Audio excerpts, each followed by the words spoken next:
name is Alea from toleratedcinematics.com, and today I will be showing you how to actually export a scene in Premiere Pro. Although it's really simple, you only have to know how to work with it. So yeah, that's for today. Let's open Premiere Pro and see how we do it.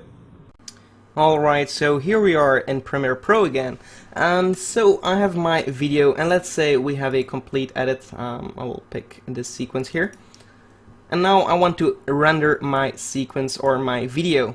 What I will do is go to the beginning of my timeline, press I on the keyboard, go to the end of my timeline where I want it to stop, and press O on the keyboard. So now it's going to render everything in between these two lines, which is pretty straightforward. But if you want to render it, we are going to File here, and then we can click Export, Media, or Control M if you want to get it fast going. But if we're going to, I'll drag this down a little bit so you can see it a little bit better. This is what you will be seeing most likely. The format is a H.264, which is a great format. It's great quality and very low in file size. So right here we can see the estimated file size of my video, which is 27 megabytes. And right here, match source high bitrate, which is most likely good to go. So right now, these days, your video is most likely going to get a good export right away. So right here we can give it an output name and also the location where it should save at. And if you want to export audio or video, straightforward.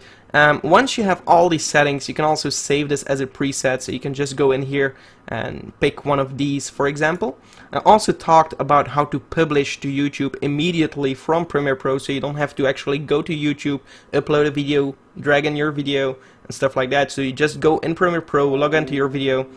If you want to know how to do that, I have a video on that, so I will link it in the description and also right now on screen. But yeah, target bitrate is how good your actual quality will be. 10 to 12 will be good enough for YouTube videos, and definitely good enough. But you can increase this number, and the higher you go, you're going to see that your estimated file size is going to increase, but it's also going to be better quality.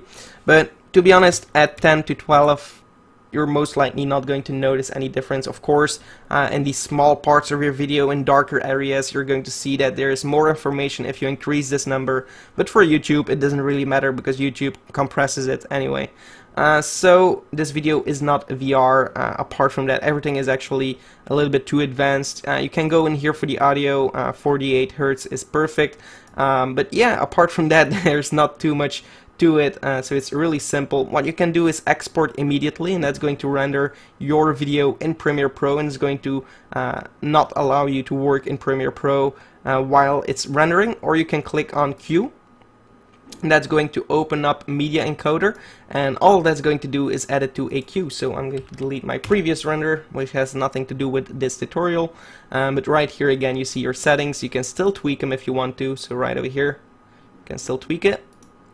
And you can still change the output, but once you're satisfied with everything, you can just press play in here, and then you can still work in Premiere Pro while it's rendering. Or you can stack up all kinds of renders right here, so you can export multiple timelines at a time. So it's going to prioritize the first export. But of course it's going to be in batches, so it's going to export this one first, then the second one, and the third one.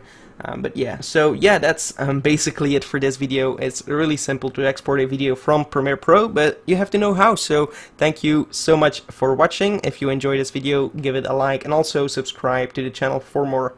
Goodbye.